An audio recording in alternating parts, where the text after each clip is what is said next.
Para saudara dan saudari yang Tuhan cintai, selamat pagi dan selamat bertemu lagi dalam renungan harian dari Paroki Santo Fransiskus Assisi APO, edisi hari Selasa, tanggal 20 Agustus 2024. Hari ini, Gereja Semesta memperingati peringatan wajib Santo Bernardus, Abbas dan Pujangga Gereja. Mengawali hari yang baru ini, kita hendak mendengar dan merenungkan sabda Tuhan. Marilah sebelum kita mendengar dan merenungkan sabda Tuhan, kita berdoa. Dalam nama Bapa dan Putra dan Roh Kudus. Amin. Allah Bapa, sumber kebijaksanaan, api cinta kasih akan rumah-Mu telah Kau kobarkan dalam diri Santo Bernardus Abbas dan bersinar dalam gereja-Mu. Semoga berkat doa dan teladannya hati kami Kau kobarkan dengan semangat kasih, sehingga kami mampu hidup sebagai anak-anak terang. Dengan pengantaran Yesus Putra-Mu, Tuhan dan pengantara kami, kini dan sepanjang segala masa. Amin. Para saudara dan saudari yang Tuhan cintai, sabda Tuhan yang hendak kita dengar dan kita renungkan untuk mengawali hari yang baru ini diambil dari Injil Matius pasal 19 ayat 23 sampai 30. Tuhan bersamamu. Inilah Injil suci menurut Matius. Yesus bersabda kepada murid-muridnya, "Aku berkata kepadamu, sungguh sukar sekali bagi orang kaya untuk masuk ke dalam kerajaan surga. Sekali lagi aku berkata kepadamu, lebih mudah seekor unta masuk melalui lubang jarum daripada seorang kaya masuk ke dalam kerajaan surga." Mendengar itu, gemparlah para murid dan berkata, "Jika demikian, siapakah yang dapat diselamatkan?"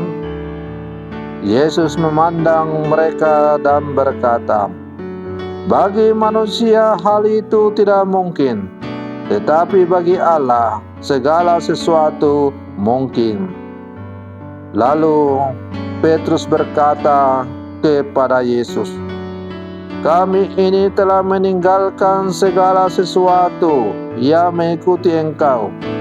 Jadi apakah yang akan kami peroleh?"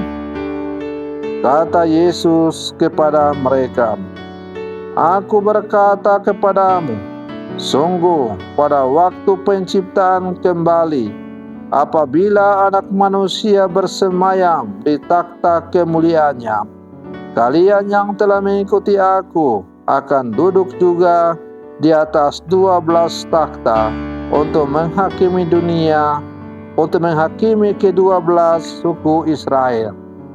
Dan setiap orang yang demi nama-Ku meninggalkan rumahnya, saudara-saudarinya, bapa atau ibunya, anak-anak atau ladangnya, akan menerima kembali 100 kali lipat dan akan memperoleh hidup yang kekal.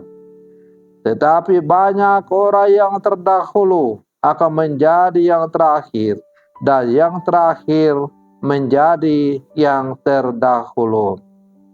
Demikianlah sabda Tuhan.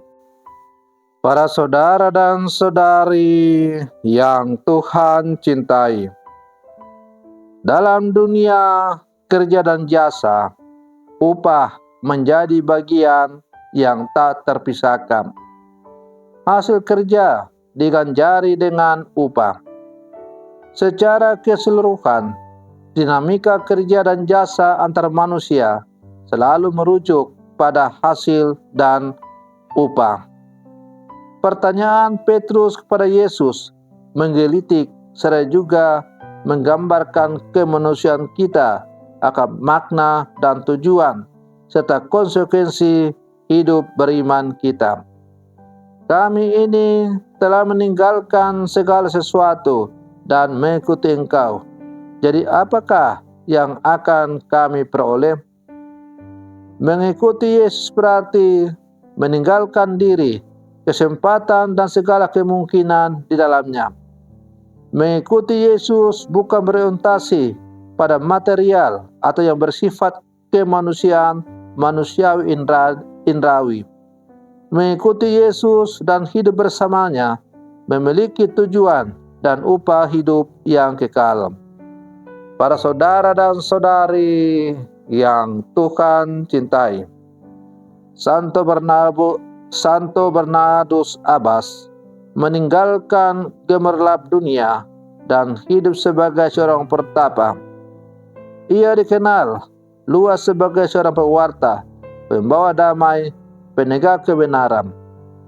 Melalui khotbah-khotbah, ia berjuang melawan ajaran-ajaran sesat yang merongrong gereja pada masanya.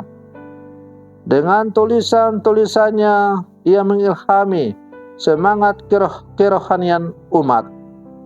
Santo Bernardus Abbas telah menunjukkan bahwa pemaknaan hidup bukan diperoleh dalam kecemerlangan dan kelekatan duniawi.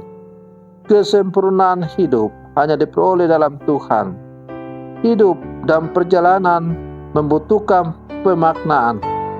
Tujuan akhir pemaknaan hidup adalah keselamatan kekal atau bersatu dengan Tuhan. Inilah upah seorang beriman. Para saudara dan saudari yang Tuhan cintai, meninggalkan segala-galanya dan menjadi pengikut Yesus bukan berarti bahwa kita tidak boleh memiliki apa-apa. Tetap meninggalkan segala-galanya dalam konteks hidup rohani adalah bahwa kita tidak melekat pada harta duniawi itu. Maka segala sesuatu yang kita miliki itu hanya adalah sarana untuk semakin menghantar kita bersatu dengan Tuhan. Maka kita bisa saja memiliki rumah yang bagus, kita bisa saja memiliki mobil yang bagus, kita bisa saja memiliki tabungan deposito, kita bisa memiliki usaha-usaha, toko, perusahaan, dan sebagainya.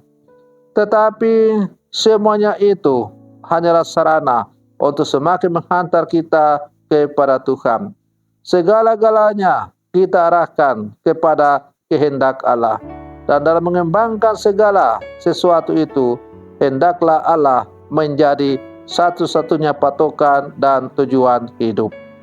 Para saudara dan saudari yang Tuhan cintai, semoga permenungan saya untuk mengawali hari yang baru ini semakin menghantar kita untuk menjadi orang-orang beriman yang sejati di zaman sekarang.